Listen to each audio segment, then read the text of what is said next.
Good evening, everybody. I'd like to call to order the Town of McCandless Meeting of Town Council for November 13th, 2023. If all of you could join us in the Pledge of Allegiance. I pledge allegiance to the flag of the United States of America and to the republic for which it stands, one nation, under God, indivisible, with liberty and justice for all. Thank you. Okay, we start off with the same every meeting. This is how we work together. We will work together to better our town. We all have an equal voice. We may disagree, but we will do so with civility and respect, because in the end, we are all neighbors. First thing up tonight, we had a vacancy of the Ward 6 council member. She had moved out of the district and had to resign her seat. So we accepted applications. Which I think there were two, and we interviewed both applicants. So now the floor is open. If anyone would like to make a motion, no motion. If anyone would like to nominate any of those that we had interviewed. So I will make a nomination for Don Hart. Okay, and I do not need a second, correct? Correct. Okay, the floor is open for other nominations, if anyone would so choose. Okay, we will close the nominations now. And then now it's just Ask for a motion to appoint Mr. Hart. like he said, is there a motion to appoint Mr. Hart as the Ward 6? I'll make a council motion representative? to appoint Don Hart as Ward 6 Town Council Representative. Second, Second. Mr. Casey. Everyone in favor signify by saying aye. Aye. Aye. Anyone opposed? No. Okay, motion carries. Mr. Hart, congratulations. We have the judge here. Okay. So Judge Wagner will administer the oath of office now. We'll make sure we get a picture and then. Where's Mr. Hart? Make sure you pose for the camera behind you too. I can do this right now. However you like that. Well, I'm just, I'm more worried about Ron making pictures. Not me. You want to raise your right hand, you repeat after me. I, Donald Hart. I, Donald Hart. Do solemnly swear. Do solemnly swear. I will support, obey, and defend. I will support, obey, and defend. The Constitution of the United States. The Constitution of the United States. And the Constitution of this Commonwealth. The Constitution of this Commonwealth. And that I will discharge the duties. That I will discharge the duties of my office with fidelity. Of my office with fidelity. Thank you.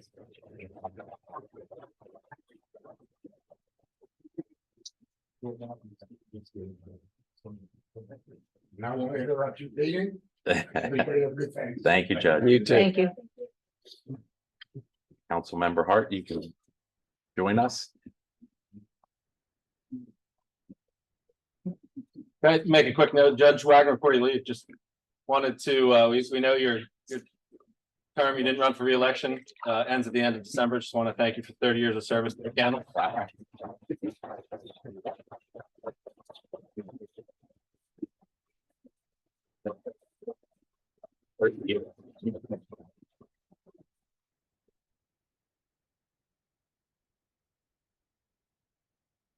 Definitely. Here's. Wait, who's under that? Thank you. Matt Proto. Okay, I haven't seen the results yet. TV. Okay, Mr. Hart, just, I know this went to is Steve, I- thrown into the fire here, so as best you can, you can keep up. Certainly, if you have questions, we'll answer those. The two ladies both to the side to help you as well. So, okay, on with announcements. For famous Pittsburgh musicians will be held at the Heritage and Culture Center on November 14th at 5 and 7 p.m. Registration is required. Please check the website. The Financial Development and Promotional Committee for the Heritage and Cultural Center will host the Shining Star Gala on November 25th. Are there tickets still available, Mr. Wall? Very good.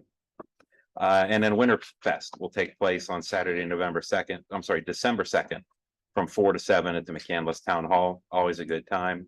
Mark that on your calendars. And then the fire departments gave us this to read, the Toys for Tot Drive. Please join the McCandless Fire Departments, all three, in our 9th annual drive to support Toys for Tots. Help provide Christmas toys to local children in need. Drop off an unwrapped toy during any of the following: Tuesday evenings in November, Friday, November 24th through the 26th. There's some other dates here. We'll have Brian put this on the website. So we have all that. Anyone else on council have any announcements to make? Okay. Seeing none.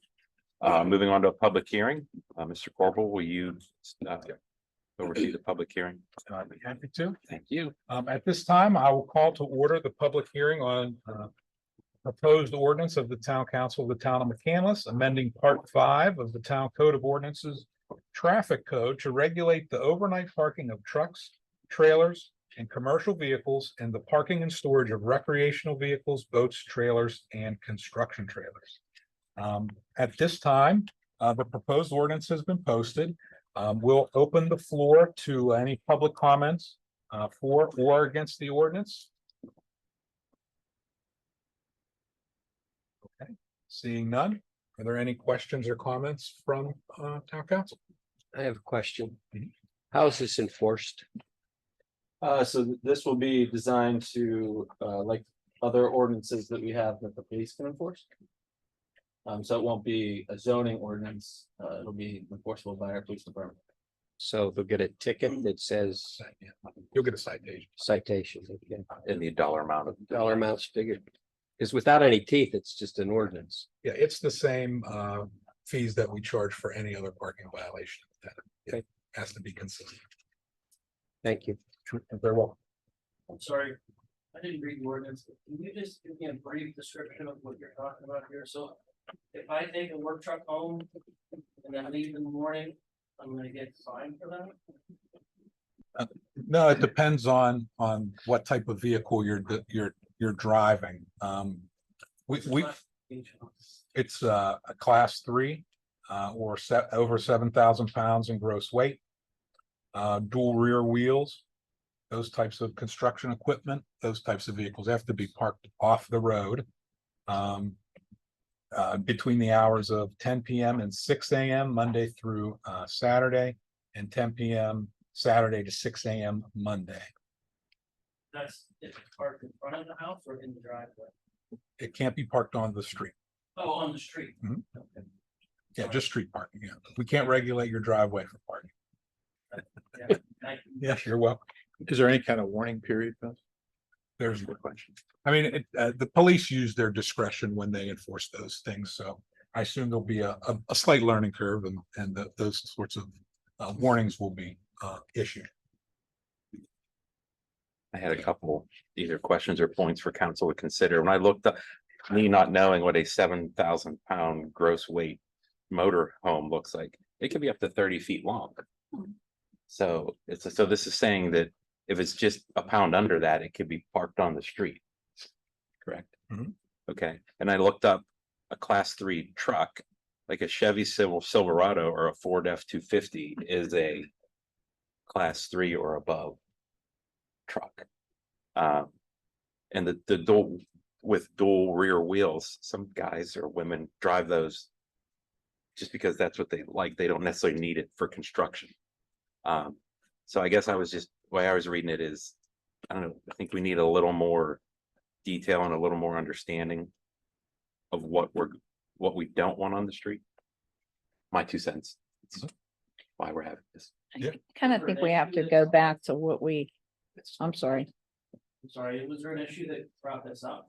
Yeah, that's what I was just gonna say. Yes. Sorry. People came to us because people were parking a vehicle here, a vehicle here, a vehicle here, a vehicle here on one street. So it became difficult to get through. Plus, it's dangerous in the summer for kids playing to have all these large vehicles in the streets. And that was the point. It was problematic for school buses too. Yeah, and it's problematic for school buses and garbage trucks if they come before, they're gone. So it just, I mean, the people that came before us had a very valid point, in my opinion.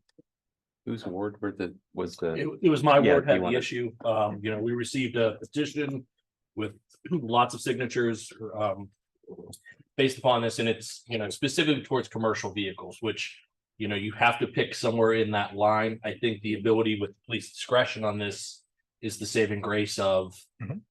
Allowing, the homeowner that has a F-350 doesn't necessarily classify as a commercial vehicle. Correct. I don't see the police creating an issue with that as of, the 37-foot box truck with over wheel sitting on the residential roadway overnight.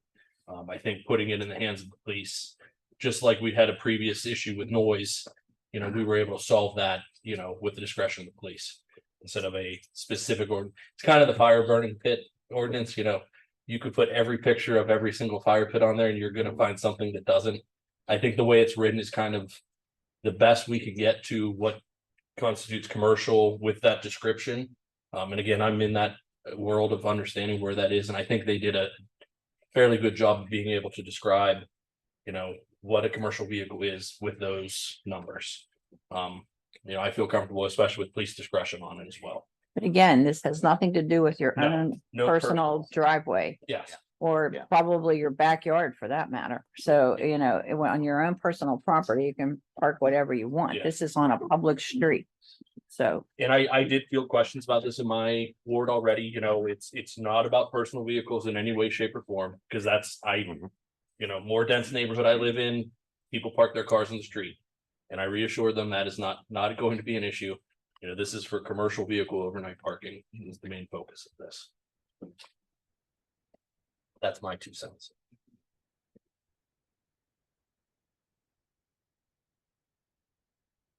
Any other comments from council? I think that was a good discussion. Seeing none, that will close the public hearing on the proposed ordinance. And it is on the agenda for consideration and our new business. That's all I have. Okay, thank you, Mr. Corbel. Now, we have public comment on agenda items only. If anyone is here in attendance that would like to say something, come up, name, address, you have 5 minutes. Good evening, Marcia Caliendo, 10529 Abbey Lane. I speak here tonight, just not as a resident of the town, but as chair of the McCandless Franklin Park Ambulance Authority, and wish to discuss the allocation of monies to the authority. I refer you to page 29 of the budget for the proposed fiscal year 2024. On it, you have listed that since 2020, the town has provided $235,313 to the authority for personnel and supplies, which represent your personnel making repairs to our ambulances and also for gasoline. You also wasted $16,883 on unnecessary consulting services. The truth is that amount that you have actually given the authority is zero. And I want to repeat that. The town of McCandless in this time frame has provided to the ambulance authority no money at all. The $235,313 you say that you provided was paid back to you. You bill us for those services. To say that you have provided them as in-kind services is at best disingenuous and at worst a big lie. The sad part is that up until a few months ago, most of you sitting before me did not know that we paid you back for these services. So for the sake of transparency, I believe you should revise your budget to reflect prior year contributions as zero. We all know that EMS providers have been shutting their doors because they cannot sustain operations solely on the reimbursement we receive. It's untenable to continue operations when we are not paid for the cost of readiness and the cost of providing services to your residents that are not billed to any insurance. As you are aware, many ambulance companies do receive funds from the municipalities they serve. As an example, in 2024, Murraysville, with an annual budget of $14 million, which is less than ours, is providing $300,000 to their ambulance company. This is the third year we have come to each of our municipalities to ask for assistance. The past 2 years, we have asked McCandless for $236,000, but that request was made to deaf ears.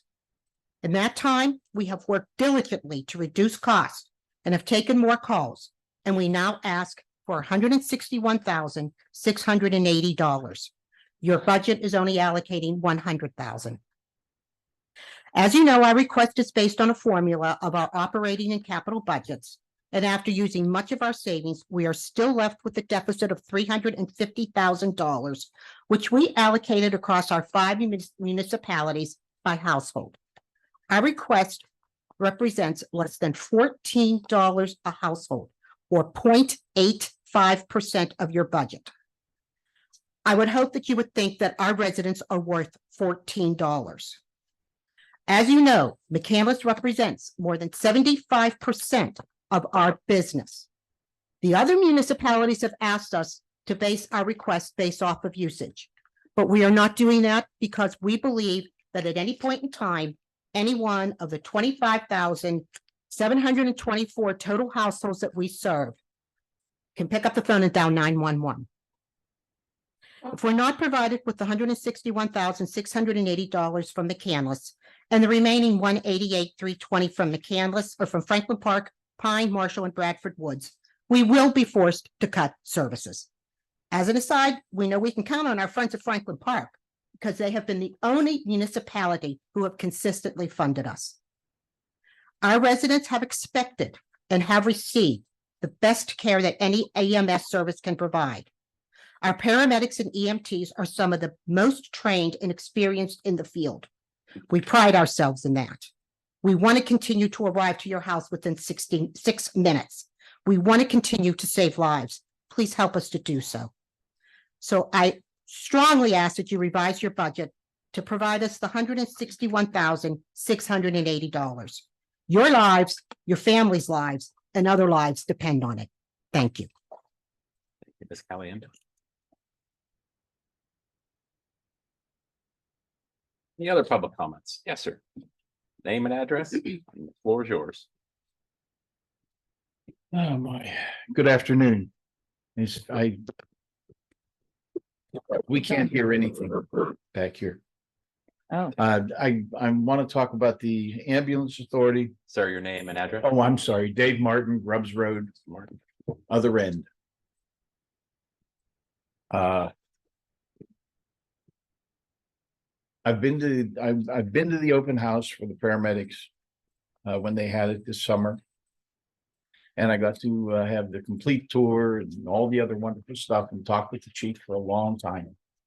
And it just seems like not just a shame, it's terrible that these paramedics who are I can't say responsible, but they are responsible for the lives of the people, not just in McCandless, but for the other 4 districts or townships, whatever you want to call them.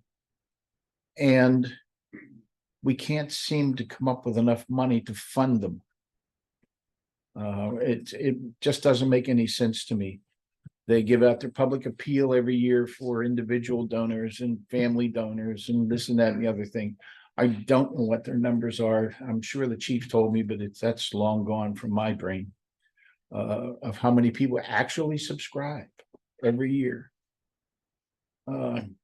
We have to do something, and I certainly hope that this council will take that up into real consideration to come up with monies to keep this organization going, because it's all of our lives. Every one of us that's sitting in here and every one of your neighbors and everyone in our township, it's our lives that these men and women come to take care of in time of emergency. And that was item number 1. I know this isn't on your agenda, but it would be really nice if you guys finally would put money into the budget to get some sort of an amplification system in here so that the people back here could hear you. We heard nothing. We never hear anything. It's sort of like whenever they have a press, well, you can call it a press conference after a Steeler game. And you have the media back here saying, what did you want to do about that there, Jocelyn? And he gives an answer. But you don't know what the question was. Well, we get to read this, but we don't know what the whole thing is. You guys have to learn how to project your voices. You have to speak up. And until that time that we get some sort of speaker system in this great hall of ours, I would suggest that you please, please, please talk to the person that's way back there, not to the person that's right next to you. With that, I'll say thank you very much for listening to me. Have a good night. Thank you, Mr. Martin. We'll speak louder and we'll look into that. Okay, any other? Irene Caliendo, 411 Haw. And yes, Mr. Martin is quite right about the acoustics in the hall. But I just want to take 2 minutes to speak in support of fully funding per request for the ambulance authority. I don't think there's anyone in this room who disagrees that it's a vital service, and it's one that is a responsibility of the municipalities to make sure the citizens have. As someone who spent about the last 20 years of her career negotiating either for the hospital and provider side or on the insurance company side for services inclusive of ambulance services, I can tell you firsthand, they get paid next to nothing from the insurance companies.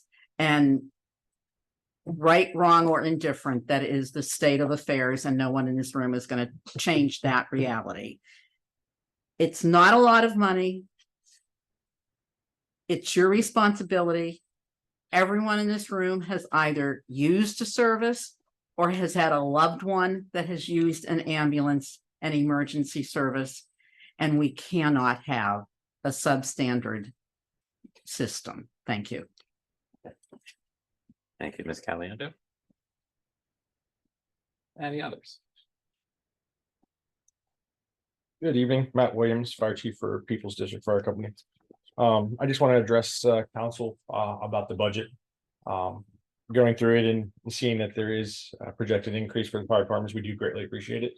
But I still want to talk a little bit about some other issues we're still having.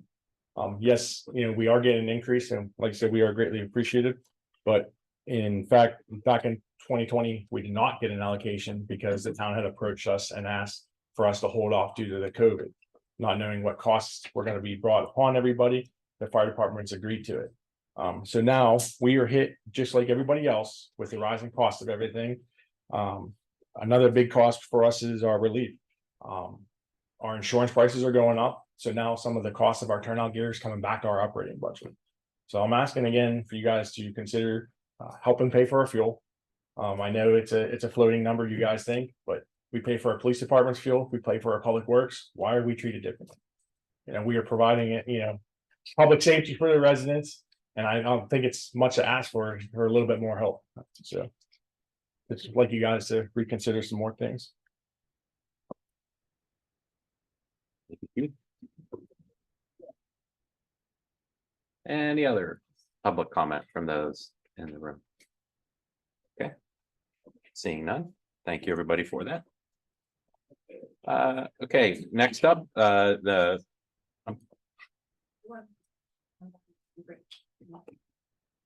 comment on agenda item, yes, ma'am. Sorry. Yep. Megan Karn, Hilliard Road. I've never been to one of these before, so I apologize if I am talking about something that has already been addressed. I'm sorry, I'll speak up. So I just wanted to ask, driving through this town, I grew up in an area with sidewalks. I know that there are none here, but I see more and more people driving on major roads or walking on major roads and at nighttime, and especially as it's dark sooner. Is there some kind of plan to put sidewalks in on any of our major throughways? Because I'm really afraid someone's going to get hit by a car. The other thing I wanted to ask about was, I know that there has been talk about the deer problem, and I know that something is being done, that you've hired a company and that people can register to have people hunt on their property. And that's great. I live in a neighborhood where we have lots and lots and lots of deer, and I don't know that really anybody has that kind of acreage to have anybody hunt.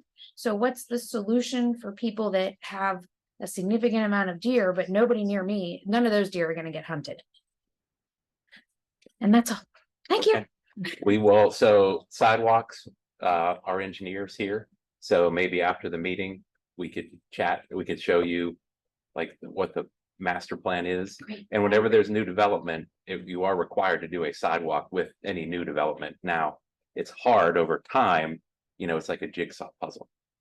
I So, figured there was something. but I yeah, just didn't so, know what but it we'll was. get the more of the detail stuff for you, after the meeting here. Yep, Appreciate it. so, okay. Thank you, Ms. Klein. Anyone else? Okay. Moving on, the October 23rd meeting minutes were in your packet. Did anybody have any edits to those? Seeing none, the floor is open for those who'd like to make a motion to approve. Make a motion. Okay, Ms. Clunan? Okay, Dr. Brock, Move to approve the town council minutes of October 23rd, 2023. okay, and then second, Dr. Rocco. Okay, everyone in favor signify by saying aye. Aye. Any opposed? Okay. Motion carries. Next up, we'll go through the reports of each committee. Dr. Rapa, can you take us through the Public Safety Committee? Thank you. First report is from Chief Hawk. You also have his report in your packet. Good evening, everybody. Any questions of the police report for the month of October? As you guys can see, girls too, a lot of training, typical for us. October, we also had plenty of safety talks with a bunch of the preschools in the town. We started a food drive in October that we're going to continue on into probably mid-December for the North Hills Community Outreach. Non-perishable food items collected down in the police department lobby.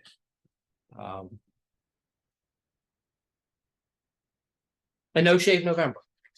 We are supporting a good cause. I won't get into the weeds with it, but a local family in need.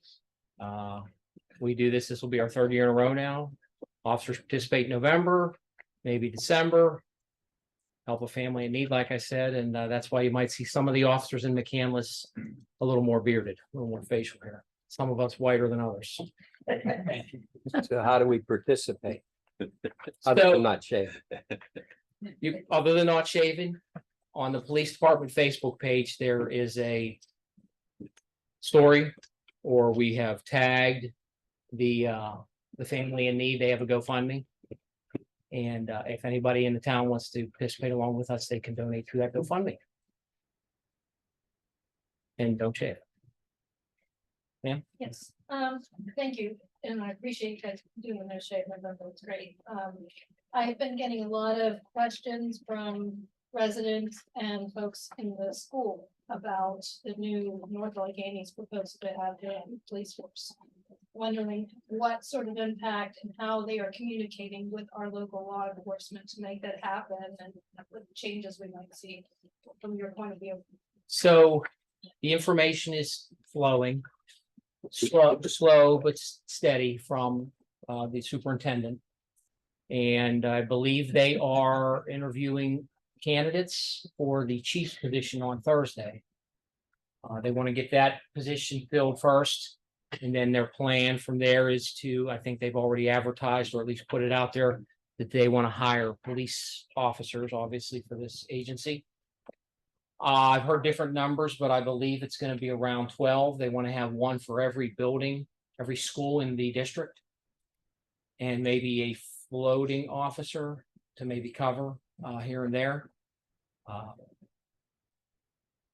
My initial, from what the superintendent tells me, is that their agency will probably try to handle most, obviously, minor matters, including up to summary offenses on their own. If they need help from us or Franklin Park or Northern Regional, they'll reach out. And of course, we'll support them in any way we need to.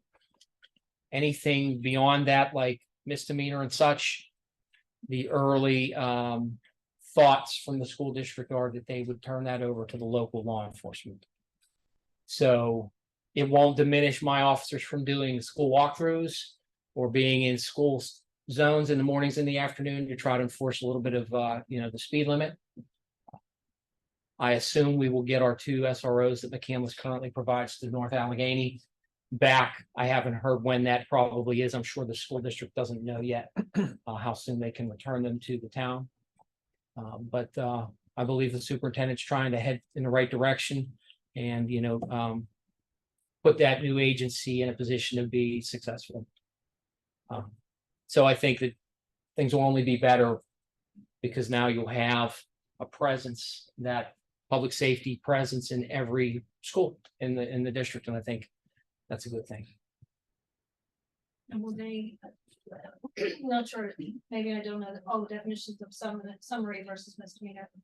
Like for example, drug charges, because that is something that,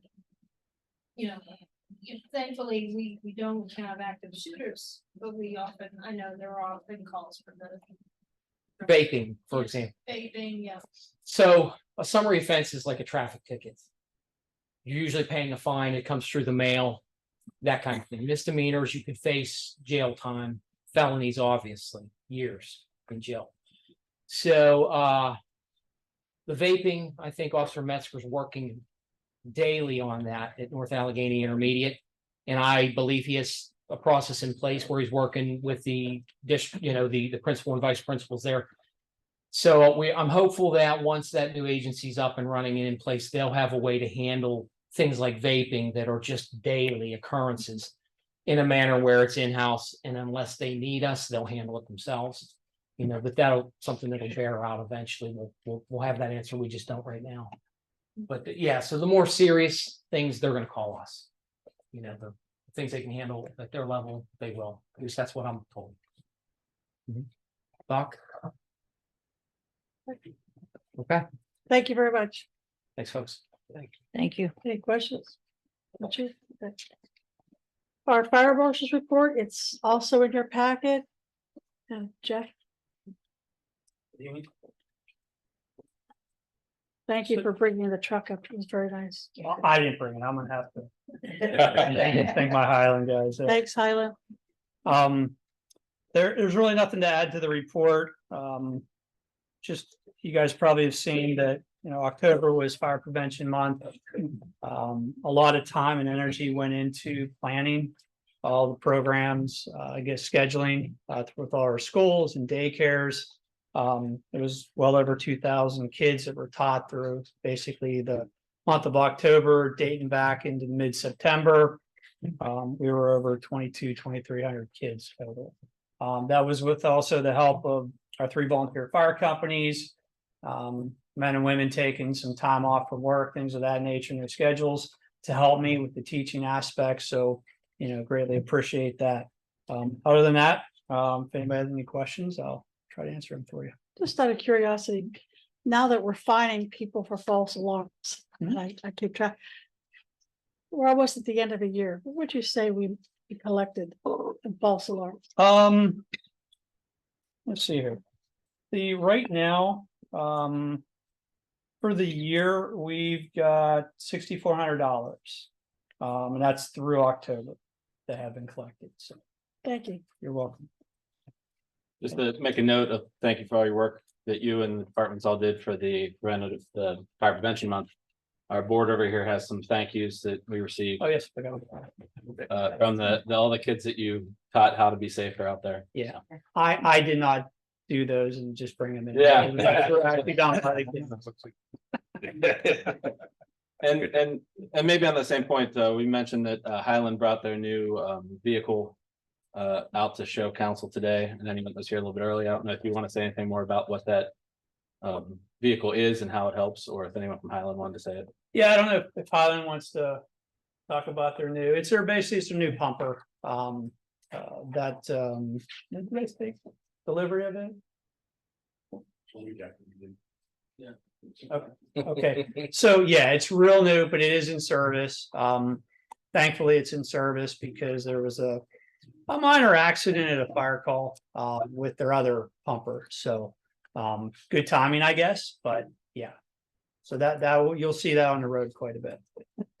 What's the lifespan of a pumper truck? According to us or NFPA? Give me both numbers.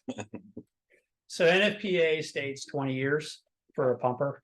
But a lot of pumpers that are on the road do go beyond 20 years. They kind of look at different things, how well it is. Pumpers that run constantly in very busy departments, they get replaced much sooner than say a more rural company that you know, might get 50, 60 calls a year, right? Those pumpers honestly can last a lot longer and they have to kind of push those out, so. But yeah, I think on ours, we have a pretty good rotating schedule with all 3 fire companies. So yeah. Thank you. Any of you guys want to? How much was it? Did you say it's 600 or? That's 655. The one that we just got replaced one from 1980. So, and that's just for the fire truck. Yeah. That has nothing to do with the equipment and everything else that goes into those, so, yeah. You will. Anything else? Thank you All right. very much. Thank you. Have a good night. Thank you. Next up is building permit report. It's in your packet.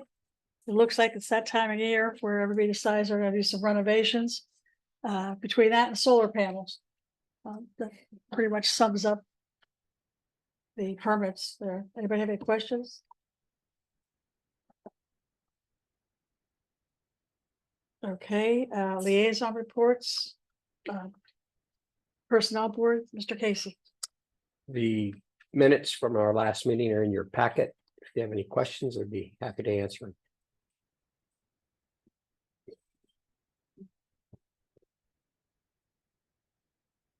Okay. Volunteer firefighter steering committee, Mrs. Eisenwright. The committee met October 24th. The minutes are in your packet. If anyone has any questions. Okay. Any public comment on public safety?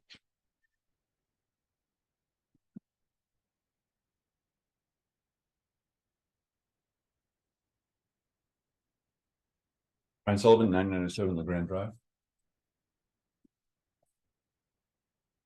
Heard a lot from any school board about doing everything we can to protect our public school kids, teachers, and staff. I'm worried the town council isn't doing everything it can. Could you speak up? I don't know if they can hear you. Thank you. The goals that I'm talking about are serious. They're preventing school attacks, and if attacked, we expect law enforcement to put their lives on the line and use force up to and including lethal force against the school attacker as quickly as possible to stop an attack in progress.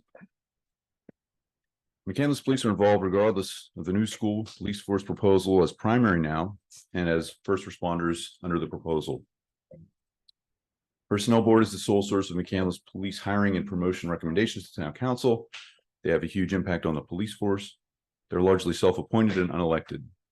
I don't think most parents know the board exists, what it does, how powerful it is, or who sits on it, let alone the views of the board members. The person up for reappointment to the personnel board at the end of this year posted these thoughts on their blog. First, instead of attacking a constitutionally protected right like firearm ownership that has not until recently been blatantly abused, we should instead attack our public school systems, which are not constitutionally protected and have a lot to do with the behavior demonstrated by their students. Second quote, perhaps loving death is the actual root cause to this recent epidemic, and public schools have been promoting death through civil government mandated policies. Third quote, with the absence of all moral restrictions prohibiting murder, it's no wonder that government school children are killing each other. That one is from a post provocatively titled, "Guns don't kill people, public schools do!" exclamation point. The last quote is notable for its timing and what it doesn't say as much as what it says. It was posted close in time to, but not long after the Uvalde school shooting. At that time, it was clear that Uvalde law enforcement's misconduct in being unwilling to respond allowed significant additional loss of life. Police waited 77 minutes to intervene in Uvalde. How many of the 21 lost lives could have been saved with a more effective response isn't clear. What is clear is there are multiple parents who feel that the delayed response was the reason their kid died. I refuse to be one of those parents. And this is not the first time there were concerns about holding back in response to a school attack. The school resource officer was charged criminally, but avoided conviction in Parkland, Florida. So a lack of police and SRO response is an emerging pattern in school attacks. The person's blog doesn't mention anything about children's deaths resulting from police misconduct. All it does is blame the schools. My worry is that the publicly expressed views of someone in a position to directly impact every McCandless police officer's promotion decision have a clear impact on all McCandless police officers. And it could contribute to a delayed or insufficiently aggressive response that can cost the lives of kids, teachers, and staff. My guess is that if more parents understood these things, they would be worried too. I ask you to remove this person from the personnel board and not reappoint them to another term. Posting things online that encourage attacks against public schools we are protecting, and blaming schools for attacks risks both a real physical attack encouraged by these posts and officers hesitating and doing their jobs and responding to an attack. Both of these impacts directly counter the mission of the McCandless Police, the town charter, the obligations for school resource officers to protect the schools, and your obligations as town council, and are a violation of the McCandless Code of Ethics for those reasons and as a result of a lack of reasonable care. The words I read are that person's words. If you allow them to continue to serve on the board, they're your words and the town's words. They're the words of every parent of every kid at NA, every teacher and every staff member. I'm not the only parent who objects to you making them our words. And for those of you who are hoping to ride off into the sunset at the end of the year after your town council terms expire, I don't want these words to haunt you. If God forbid something bad happens, you would not be culpable if you remove this person. It would be clear that these are not your words and you're doing whatever you could. My second ask is that you make it clear to anyone who holds a police position that they need to be willing to put themselves in harm's way without hesitation and use the level of force necessary to end a school attack as quickly as possible. If they aren't willing to do that, please help them understand that they should quit, that they should not take the job in the first place. Please do whatever you can to protect our public school kids, teachers, and staff. Thank you. Thank you, Mr. Sullivan.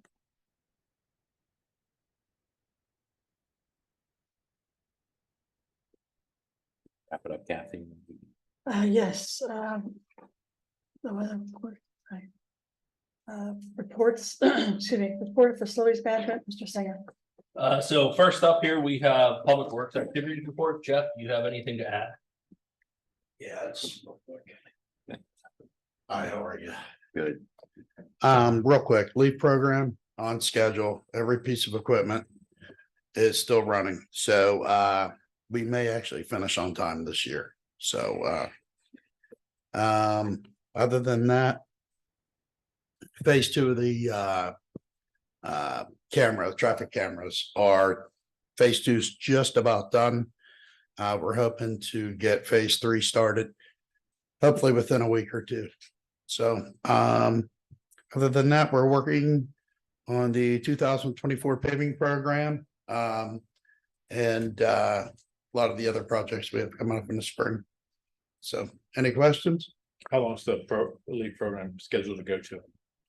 Till I think 22nd. Then on our website, on which roads Yes. are up next. Okay. So it's not, just to be clear that it's not up next, we post what has been done. Oh, okay. Oh, I Yeah. thought you said it's at the end. No, yeah, we put every day I put on there. I think it goes back a week, what we've done for that week. So kind of process of elimination, you can kind of see where we're at and what's coming up. So actually I've had probably 80% less complaints this year than I have previous years. So I don't want to say that too low. So but we're on schedule. So any other questions? Cool. Thanks. Next up is liaison reports, Environmental Advisory Committee, Mr. Casey. Minutes are in your packet. If you have any questions, happy to answer. No questions. The Ad Hoc Technology Committee, Dr. Alpa, but there was no meeting. Is there anything else to add? Well, when we get to new business, there'll be something like that. Wonderful, thank you. The Ad Hoc Stormwater Management Committee, again, there was no meeting. I have nothing to add. At this time, is there any public comment on facilities management? No public comment. I yield back to reports of services committee. Ms. Clune. Thank you, Mr. Singer.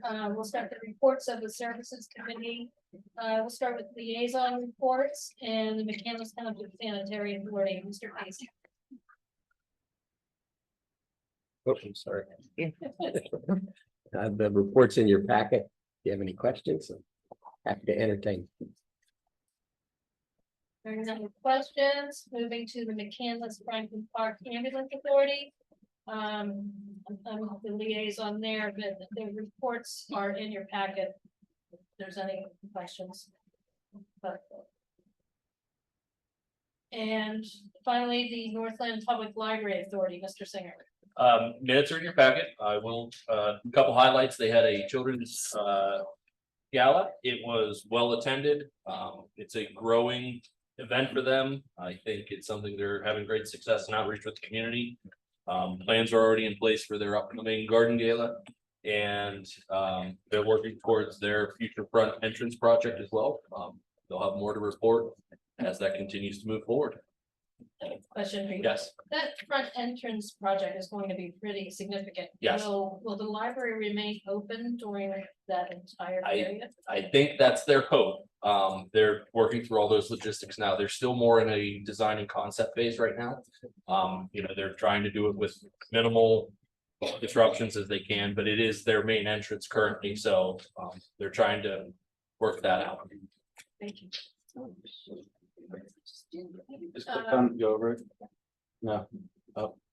Tech trouble. Go over the little thing to the right, Where it says T and then get the green bottom right corner. Here we go. Disaster averted. Do we have any public comment on the services committee? Hearing none, that closes the service committee reports. Thank you, Ms. Clement. We have no old business. Next up, new business. Ms. Greathouse, you wanna entertain us with all the budget numbers?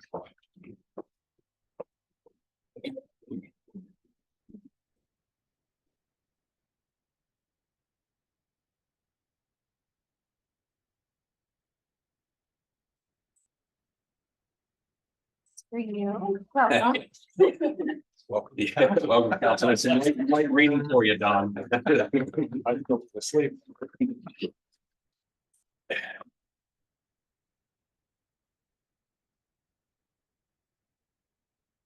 It's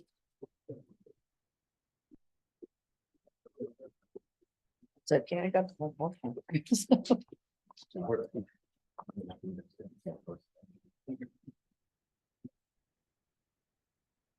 Okay, so I introduced last meeting's budget workshop by saying it was going to be the budget workshop light. This will be definitely budget workshop heavy. Please feel free to stop me if you have questions. We will be going over the department heads who you have heard from this evening, as well as capital improvement projects.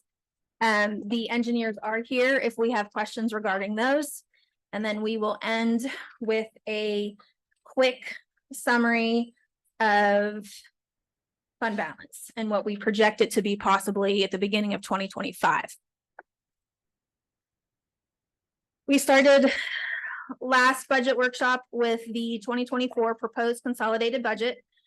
As in prior years, this includes the general fund, the American Rescue Plan Fund, capital projects and improvements fund, the Transportation District Fund, Assessment Fund, and State Aid. We went over many of the minor funds last meeting. We will post that presentation on the website when we are finished this evening with this one as well. So if it needs to be reviewed, and as always, the YouTube channel is available for people to rewatch those if you need help sleeping.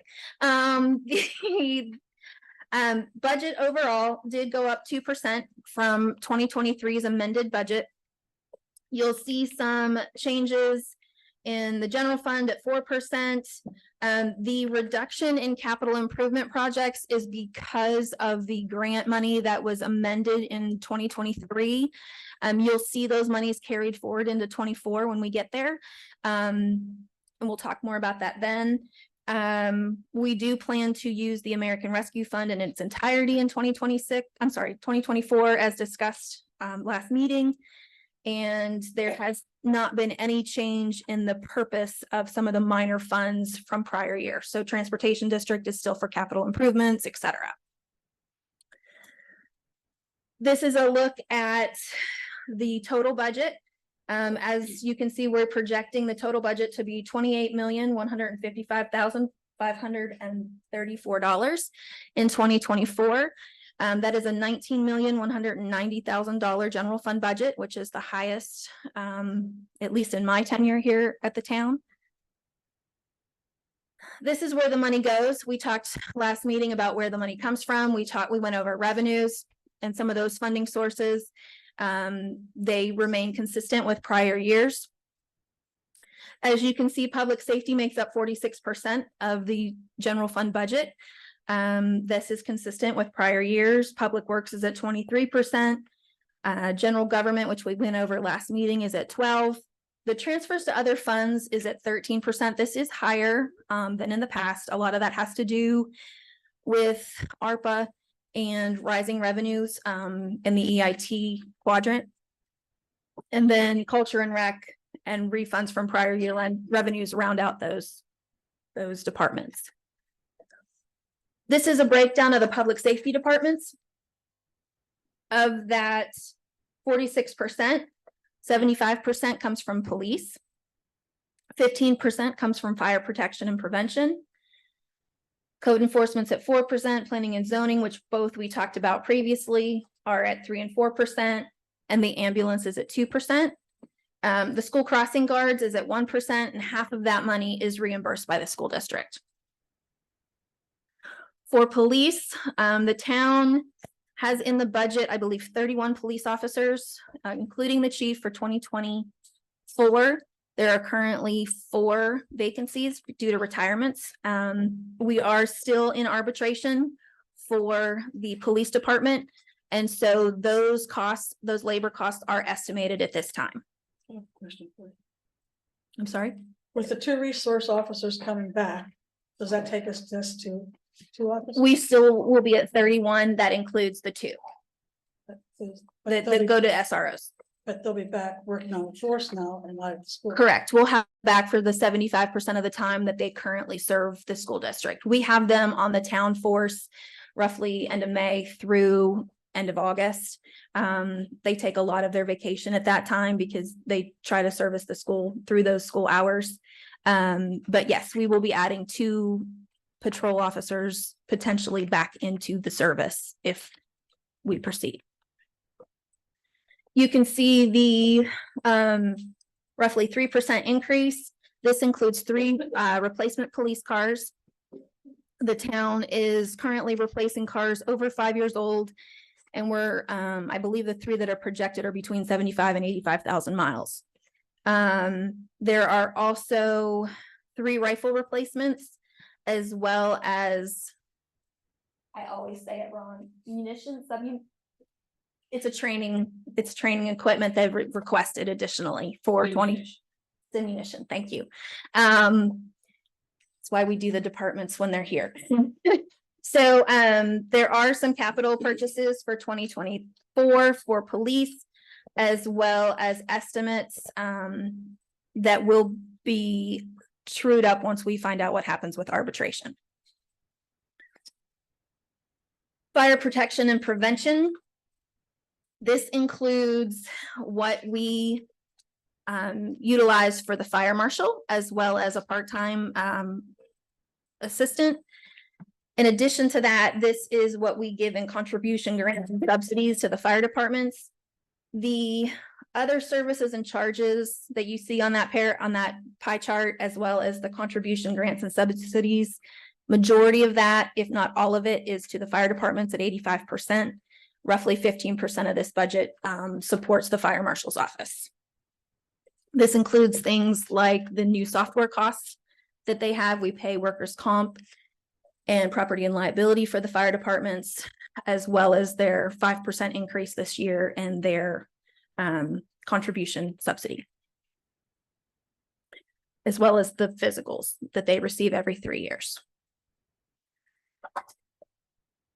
You can see the roughly 5% increase. A lot of that has to do with that increase to the subsidy. We do receive reimbursements from them in fuel at 23,220 as projected. We also include in this amount money that we receive from the state. It's a 1-to-1 support. The revenue is exactly what the expenditure is in this line item. We also have fire protection loan repayments of approximately $80,000. We'll talk more about that when we get to fund balance. Ambulance Authority, this is the projection for the current budget at $182,000. That includes for the first time, a line item contribution in support of the Ambulance Authority in the amount of $100,000. We provide a small workers' comp policy for their admin staff, as well as that contribution in 2024. And as discussed, the supplies and other services charges are reimbursed by the department, the Ambulance Authority, sorry. Where do you show the income? The income is in local funding, as well as, well, most of it's in local funding. So if you look at the revenue budget, you'll see the $19,000 in vehicle repairs that we are anticipating being reimbursed, as well as the fuel reimbursements of $61,000. Trish? Yes, ma'am. So we're, in actuality, that 82,000 doesn't go to them. It's an in and out. It's a one-to-one support. Yes. To push. It's a coupon. Okay, but it's an in and out. And that's the same thing with the firefighters, right? Correct. When you say one-to-one. One-to-one, yes. There's a revenue item in conjunction with that expenditure item. Okay. That gets it, that makes things a little vague to do it that way. But we have to show it. I mean, so that's one of the things that's not insincere. We have to show that there's money in and out. We can't just ignore that exists. So it has to be proposed in the proposed and final budget. Those are costs we incur. But can't we break it out differently so it's more clear under all the services? It's gotten a little more clear in the explanation, because before it was just a very vague. The reimbursable plan will continue the same. At least now it does say that it is reimbursed for the full amount. But I have a question. When we look at these pie charts, which my not accountant brain likes to see pictures. I see what ambulance 2% of the public safety. Now, is that 2%? With 182,000, or is that 2% with 100,000? The 2% with the 182. So yes. So really, it's like 1%. Yes. Well, that was my point. This pie chart down below, it should really say 100,000 and then underneath it, 82,000 reimbursable. Right. Would be much clearer than looking at 182,000 and 2%, because it's not 2%. It's not Of the 2% budget. of the budget. Right? Yes, ma'am. Okay. You said the same thing about, what was it with the firefighters? It's 1-to-1? The fuel as well as the state aid. So the state aid I have estimated at $195,000 for 2024. That's money that we receive from the state to fund VFRA, which is the fire relief. It's money that we get from the state through the payment of insurance. The insurance companies. Okay. That comes, it's distributed out across all municipalities in Pennsylvania, and we are required to then give it to the relief association for the fire departments within your municipality. And then So it's they something we have to provide. show because we deposit the check, it comes to us. We have to show an expense for it also. So again, it counts towards that total percentage when we're doing what we're spending on the fire departments, but there's also a revenue number that covers that cost. Now, do we pay for the fuel for the police? Because Matt mentioned that. Yes, ma'am. Yes, the And they- police are a do they- department of the town. They don't reimburse us. They're within the town, whereas the authorities are 501(c)(3)s as well as the fire departments. Okay, The police department is a part of the town's municipal authority. okay, thank you.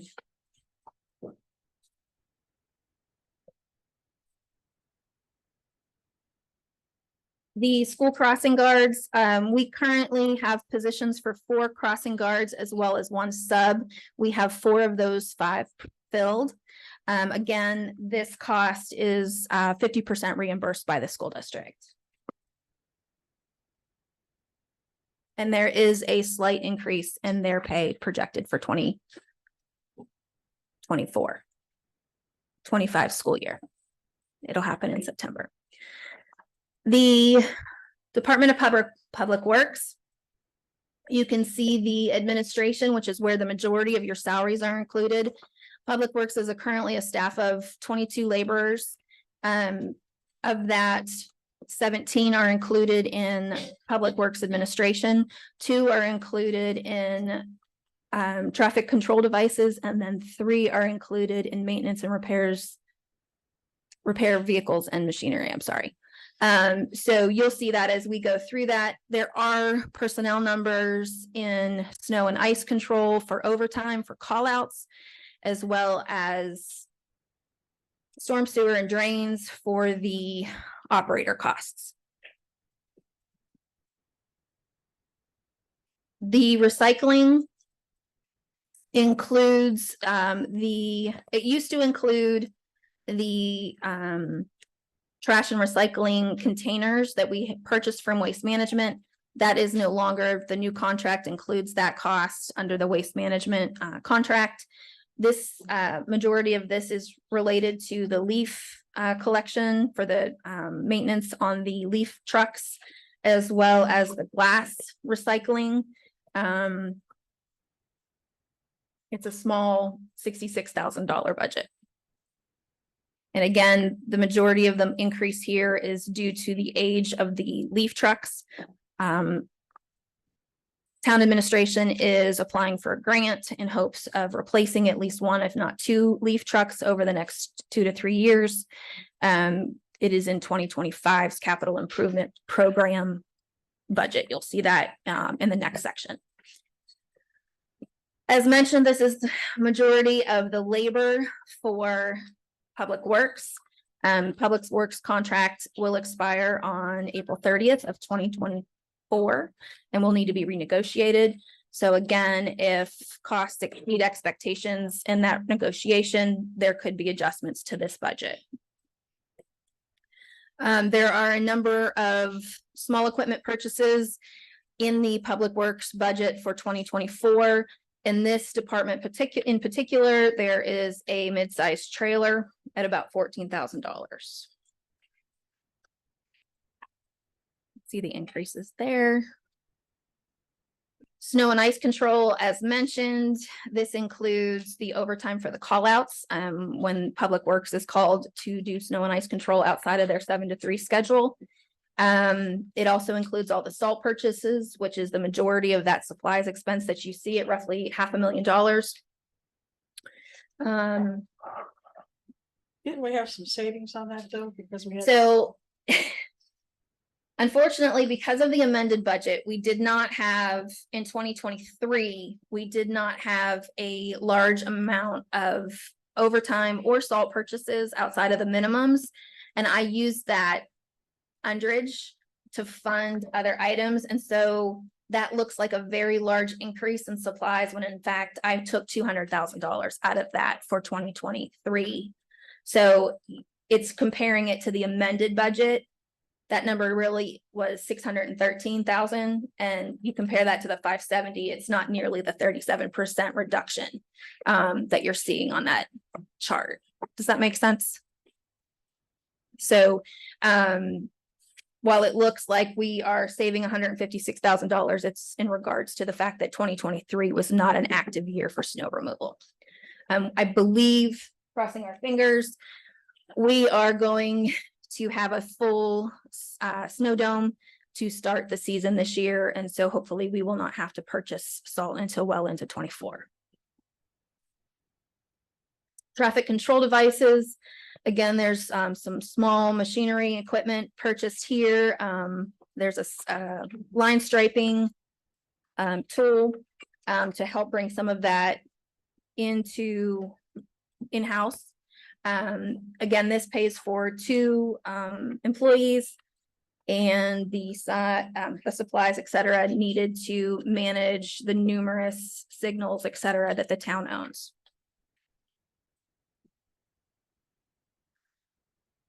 Storm sewers and drains. We're about to get into some of the departments that are duplicated in capital improvement projects. So when we go through these next few, you'll see they're small budget departments, but they're for the general maintenance of these areas. Whereas when we get to capital improvement projects, you'll see projects over $50,000 in those line items. So storm sewers and drains is mainly for the catch basins and the road associated with the road paving program. They do storm pipe inlets, outlet structures, etc. And as I mentioned, most of this will occur in 18 or Fund 18, which is capital improvement projects when we get there.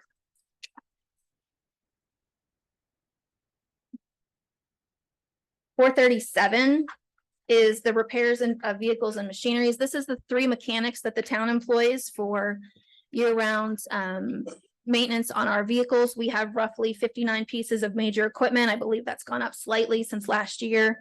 In addition to the vehicles, the vacuum trucks, etc.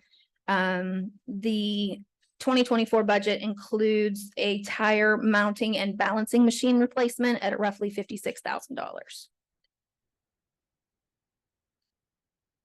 See the increases there. Again, I was conservative with the labor costs. We'll see how the renegotiation goes. 438 is the maintenance of repair of roads and bridges. This is your potholes.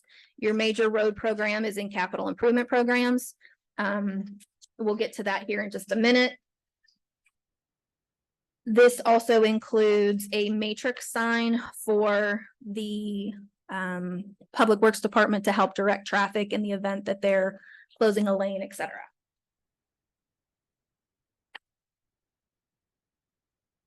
$446 is stormwater management and flood control. The town has over 60 public stormwater management facilities. They varied in age and size. This is also where some of our routine MS4 work is coded to.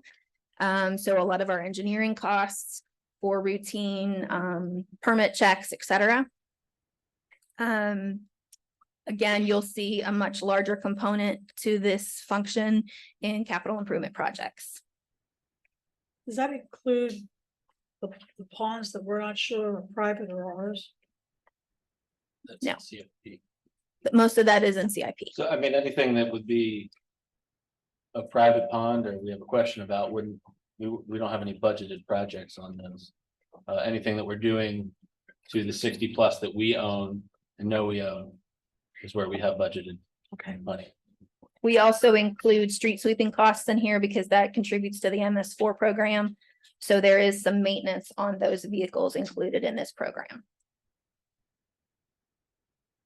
And there's a new mower and trailer in capital projects, capital purchases, excuse me, in this general fund line item. So to throw in just that on our 60+ that we own, we've now kind of caught up on some of the long-term maintenance and regular maintenance we should be doing. There's a new piece of equipment the Public Works is going to be able to purchase in 24 that will help us stay on top of that better than we have in the past. That wraps up a lot of what we'll talk about in the general fund. Does anybody have any questions on some of the public safety departments or the Public Works general fund budget line items?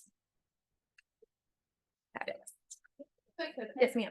I just would like to take just 2 minutes and to speak to the ambulance budget, if I may, council, and to our friend in the audience. I'm going to repeat some of the things that Ms. Caliendo said, but basically, I really do believe it's now time for McCandless to step up. The community that receives the greatest benefit. We can't be waiting for our and Bradford Woods to come to the table, kind of hem and hawing outside the room when they've been invited to the table. They've been invited to participate. We cannot keep on just playing nice with them and saying, it's okay, we're going to keep providing this free service to your residents with no cost to us. It's time for them all to step up. I've also been told in the past that MFPAA doesn't get the same sort of budget as library or the fire departments that both do fabulous work here in our community because they're revenue producing. Let's remember those numbers. We've all gone through them. They only get paid per call if they transport a patient. And when that happens, they're typically only getting maybe 80% of the cost of that call. So there is no revenue production going on by the cost of readiness for having our ambulance authority ready to come to our door in 6 minutes. There is no revenue in that, but we all want it to be there. I get worried about what's going to happen if we don't start supporting our ambulance authority. We can look at what happened in Ross Shaler. We can look at a charge of $50 per household. Right now, we are being asked to provide $14 a house. Or what's the alternative? Private ambulance authorities. Who knows what cost cutting measures? Right now, we have some of the best trained EMT professionals in Allegheny County. You go to private, I can tell you for a fact, you're not going to get the quality of response that we have right now. So I want to ask our council and anyone who is looking at this budget to consider raising this money. It is not a capital contribution. We need continued funding for ambulance authority. I thank you.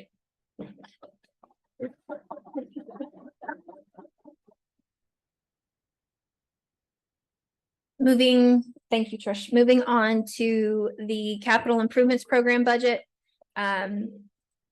Quickly, as discussed last meeting, revenue sources for this department or this fund are interest income. We have grants, we have contributions from other funds. And so we've projected the $70,000 in interest income based on the fund balance, as well as the $451,000 roughly that we received for the Arlie grant. We'll talk a little bit about that, as well as half of the Greenlight Go program in 2024 with a finish of that program in 2025. So that is a considerable amount of grant income at 1.3 million. Additionally, we look to finalize the LSA grant, which will contribute to the HVAC and windows. You'll see that a little bit later on. So it's 500,000 plus this It's $500,000 in total. Yes. in total. So I anticipate using a little over 400,000 this year and then put the rest into 2024. I got you. Yes. So when you're looking at the projected actuals or if you're looking at the amended 2023 budget versus the proposed 2024 budget, in some instances, it looks like it's a large amount of money, but it's just that we haven't been able to complete what we anticipated completing in 23. And so we've had to move that money and rebudget it in 24. We'll talk a little bit further about that when we get to general equipment. The $2.5 million coming from general fund, again, is a large contribution that makes up that 13%. In the general fund budget that we talked about earlier.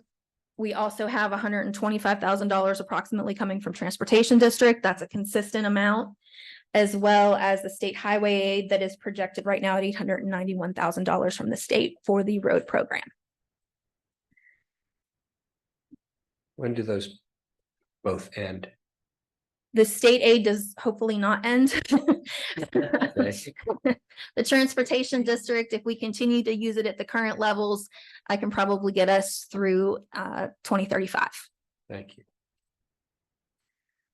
The CIP program is broken out into 3 different pieces. The general government piece is this piece you see currently on the screen. It includes things like sidewalks and town hall improvements.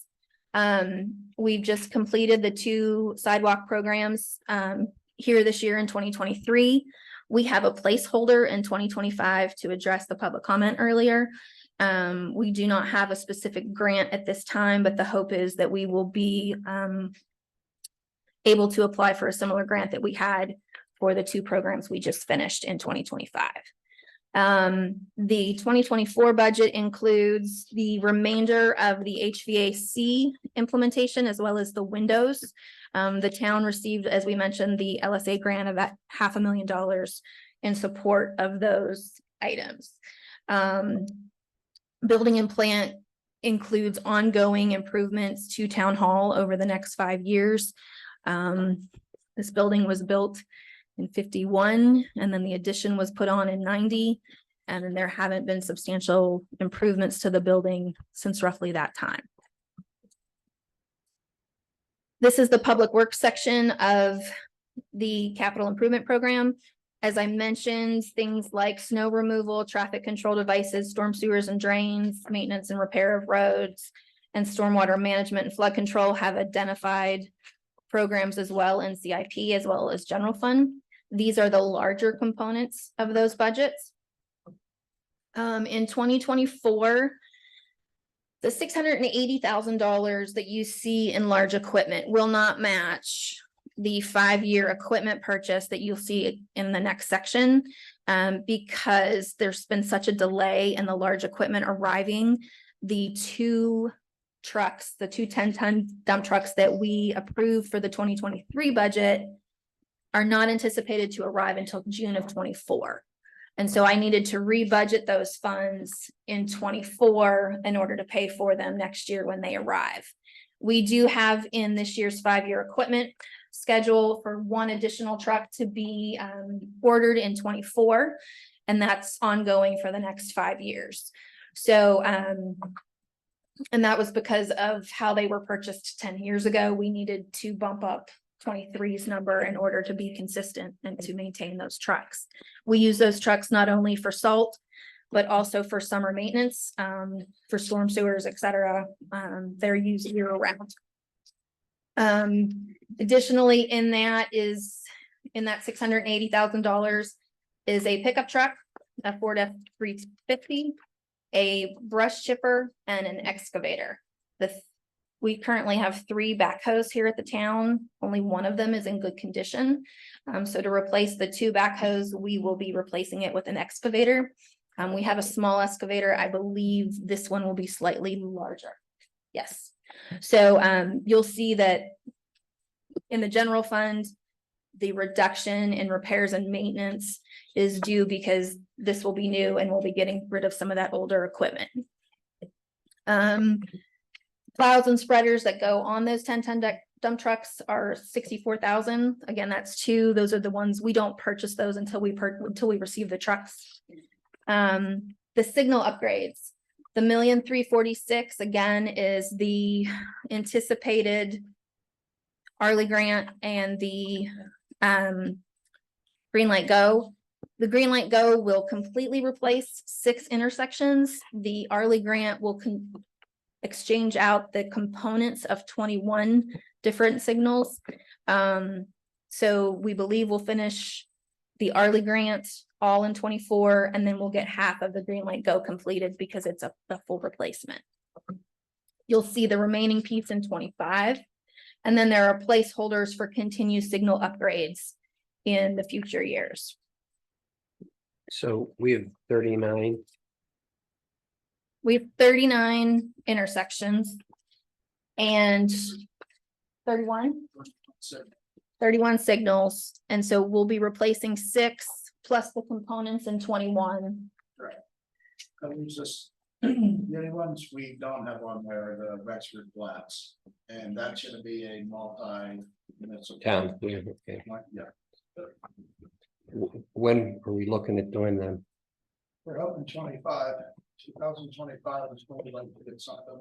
Because there's we could use some improvements up there. Leave it at that. That's the one I believe we're meeting with Pine on as a conjunction. Yeah, the hope would be to work with our municipal partners. What's wrong with them? So the stormwater drainage and improvements, that is a variety of projects. We go through as the weather permits, crews work on the repair and replacement of the storm sewers. It's consistent with replacing storm sewer pipe, replacement of storm inlets, etc. It concentrates on the streets that are named in the road program, but it does go outside of that at times. The contract work for Oak Ridge is anticipated for that culvert to begin in 24, as well as to complete the work on the Blazer culvert in early 24. And then a small project at Winchester, which may be done in-house. The road program is estimated at $1,250,000, similar to this year.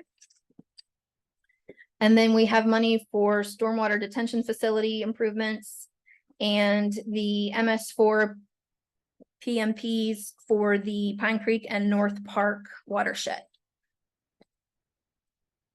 There's a lot of At $5.8 million, this is where the majority of the money gets spent in capital improvement projects in 2024.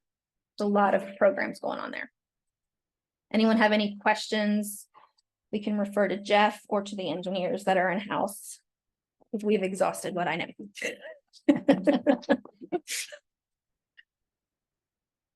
The Parks and Rec budget for 2024, we did not complete the drainage improvements plan for Wall and Vestal Parks. Those are planned again for 2024. We plan on replacing or purchasing playground equipment for Wall and Vestal Parks, as well as installing cameras strategically for asset protection.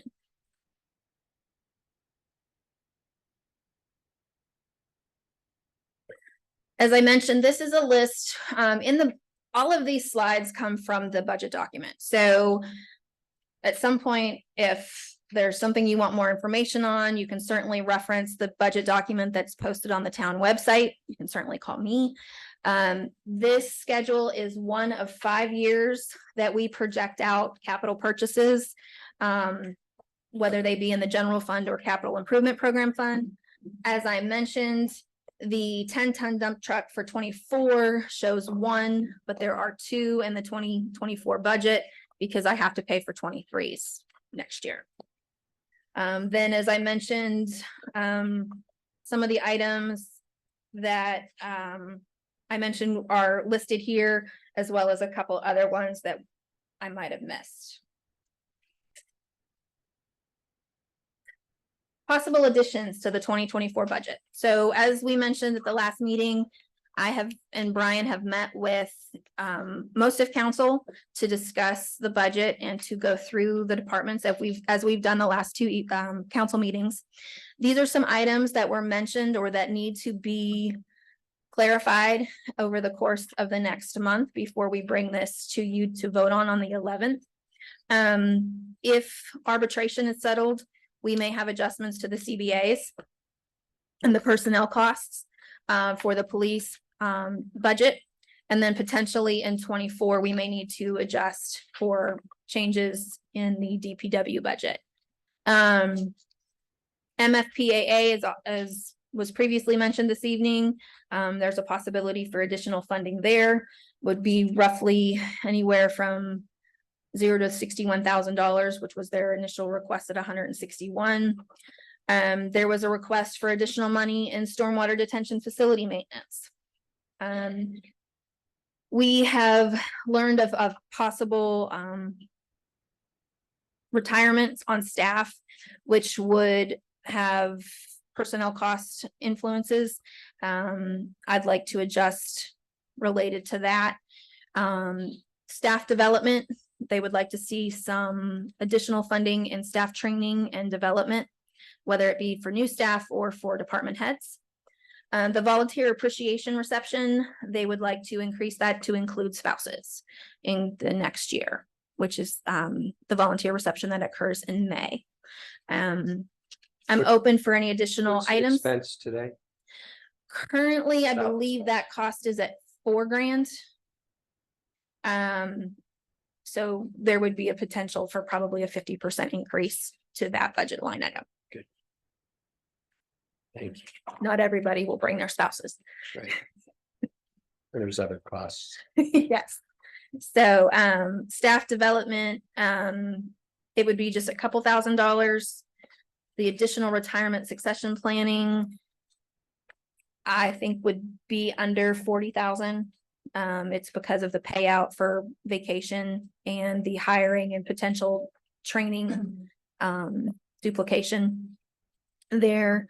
The stormwater detention facility maintenance was roughly anywhere from $30,000 to $100,000, depending on the availability. As I mentioned, the MFPAA and the CBA is unknown at this time. What that would do potentially, if we did not trade it out for things that are already in the budget, would increase this number that pulls from prior year fund balance.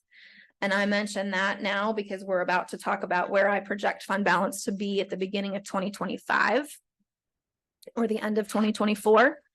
So if you go to the proposed consolidated budget that projected fund balance at 12/31 of 24. The minor funds like the Transportation District, Capital Assessment District, and State Highway Aid Fund. Those amounts are listed there. Those numbers are restricted. Depending on the funding sources, they have to be used for certain items. Specifically capital improvements. When you drop down into the general funds, I'm projecting it to be, again, it's a projection at 12.2 million, 12.3. Prepaid insurance, the things that we will already have spent that we anticipate we'll have to spend in the beginning of 2025. So that number is a liability at 345. That number cannot be spent. The town in the general fund doesn't have any truly restricted money. Committed is by council ordinance or resolution. And so the fire apparatus fund currently by resolution, I am anticipating it to be about 1.1 million. That helps to fund the fire trucks that for instance, Highland drew down $300,000 from that fund last year when they prepaid for their fire truck. We have Ingomar is next on the list, and their anticipated truck costs could be anywhere from $400,000 to $600,000 of that number. So that in order to continue to fund our fire apparatuses, that number needs to be committed. The emergency reserve, the town fund balance policy requires that we maintain in fund balance 2 months of the greater of the average revenues or expenditures. I'll let you digest that a minute. The current average revenues are about $1.6 million. So 2 months of that is 3.2 million. So the town, to maintain that and to be fiscally responsible, needs to commit that amount of money. The 2025 projected CIP transfer is currently at $2 million. Again, that would be something that was in a budget ordinance at the end of 24 and would be committed for future years. Under assigned is what management determines or council prefers to be segregated. The retired police OPEB or other post-employment benefits. This is the health insurance that we pay for the 10 years after the police officers retire. I projected this based on the anticipated retirements between now and the end of 2024. This is a median number. The actuary projected this number at twice what I have listed here, but that is for all officers. So to be fiscally responsible, many municipalities are putting this amount in a trust to facilitate and to guarantee the funding of contractual obligations for the police departments in future years. That's at 1.3 million. Again, management would like to have 3 months rather than the 2 months, especially since we've just gone through a pandemic. And so I have assigned there 1 more month to bring us to 3 months. We do go through a cash shortage. I'm not going to say shortage. That's not the right word. We don't have a lot of revenue that we receive in the first 3 months of the year. Let's say that. And so to get me through that first quarter, I'd rather see that number at 3 months instead of 2. And then the 2026 CIP transfer, I have estimated at $1.5 million. That's still not a full 5-year plan. This year's budget goes through 2028. And so this is just highlighting the 2 amounts we would need in 25 and 26 to continue with things like the road program and the continued stormwater maintenance and town hall improvements. Trish, I have a question. Yes, ma'am. Are you kind of shortchanging yourself with the 3 months for the committed? I know in schools, we always did 4 to 6 months. Depending on the agency, and depending on the items that contribute to your fiscal sustainability, that number can be anywhere from 1 to 6 months. If you have a lot of debt, it's definitely going to be at 4 or 5 months. We don't have debt, so that 2 to 3 months is okay. And like I said, we bill for business privilege tax in May, we bill for property tax in July and August. So those months we are very cash happy. So you're comfortable. Yes, I'm comfortable. I would be comfortable with 3, absolutely, at this time. And that leaves us an unassigned projected fund balance of 1.1 million to use or to maintain. We've talked about capital projects and larger capital projects going forward. The town currently has no debt. If we were to go out for a bond at any point in the next 5 years, the rating agencies or the banks would want to see a 5-year history of our fund balance. They would want to see what falls into what category here. $1 million is healthy. It's not extravagant. You don't want that number to be negative ever. But this is kind of a look at where we're at, and I think it's a positive. I think it's a positive tell. Again, any of the increases that we talk about here would, if they're not substituted, would increase this number and would affect this number, this 1.1 million, and reducing it.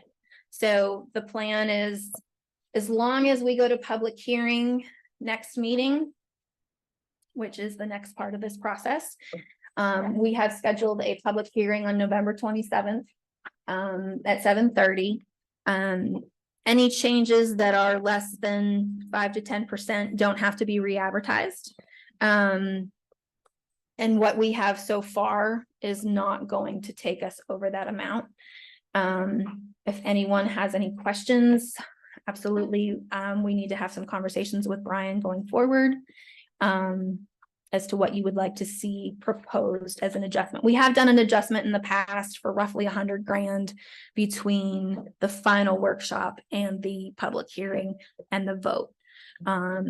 Again, we will not vote on the 27th. We will vote on the budget on the December 11th meeting, in which time we'll review any comments we receive on the budget. I will include those comments that we received tonight, and then vote on it at that time.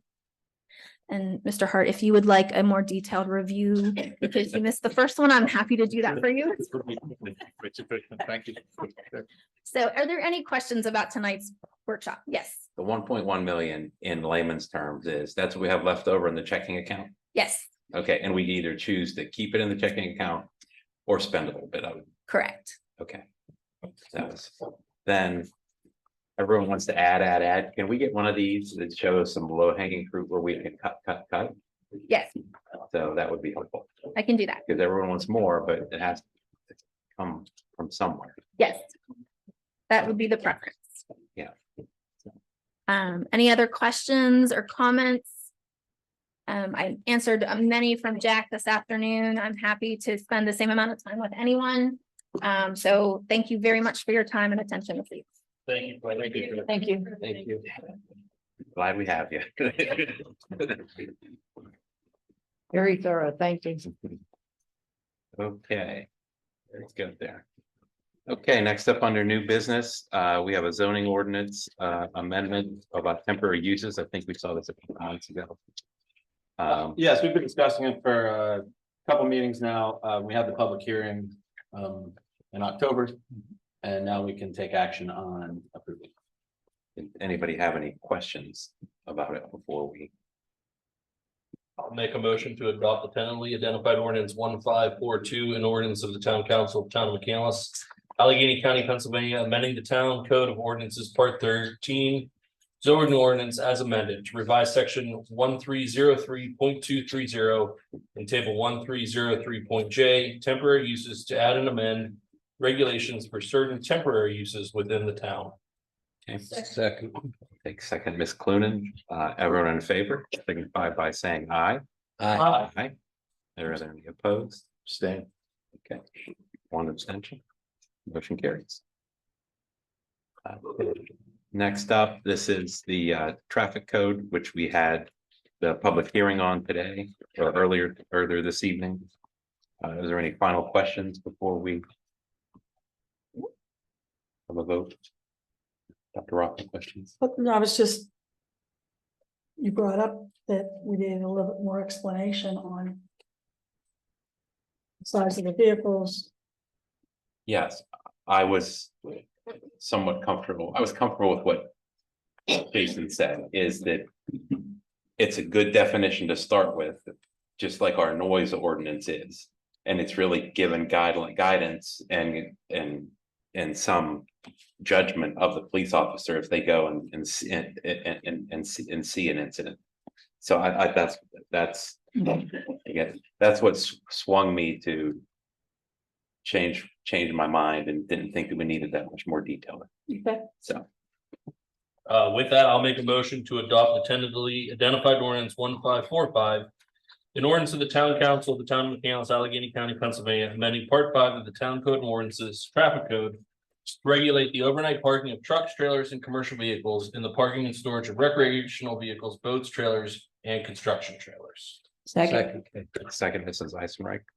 Everyone in favor signify by saying aye. Aye. Any opposed?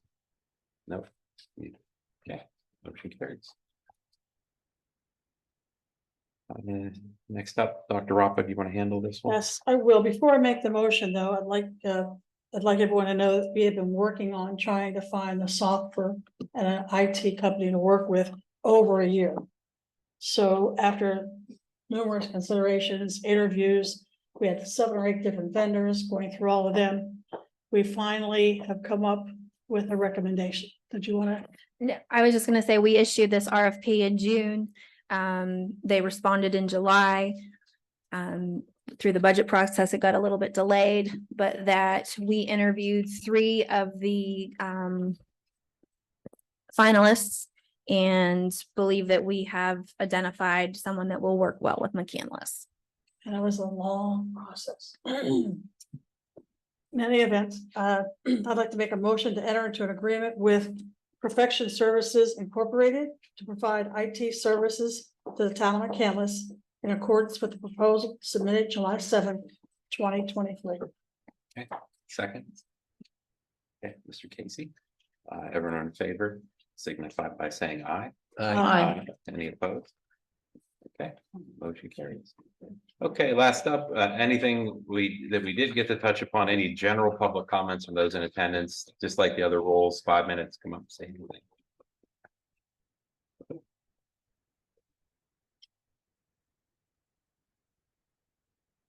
Dave Martin again. Dave Martin again. Was it better in the back? Anyway, I won't take any 5 minutes or anything close to that. First of all, I'd like to thank Mr. Singer for finding the volume control so that your mics worked up front.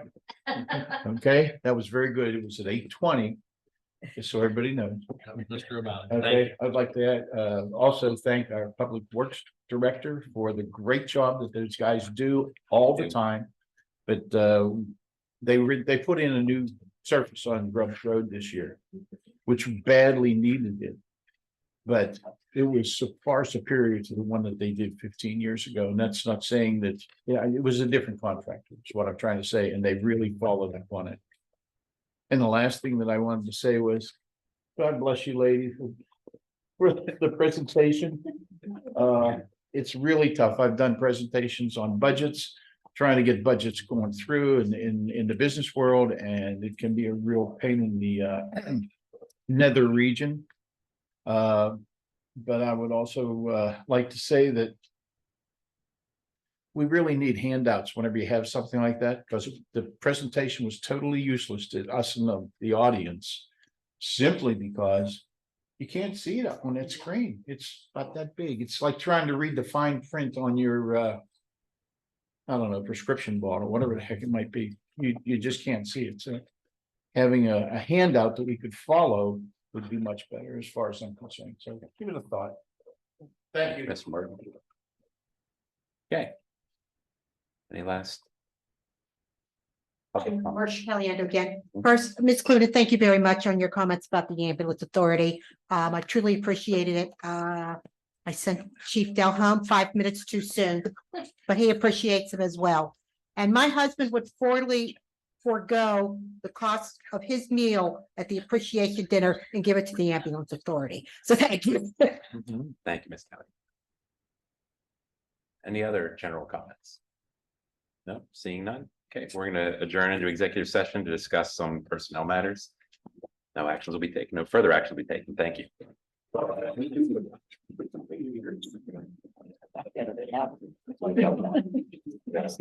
Ringing.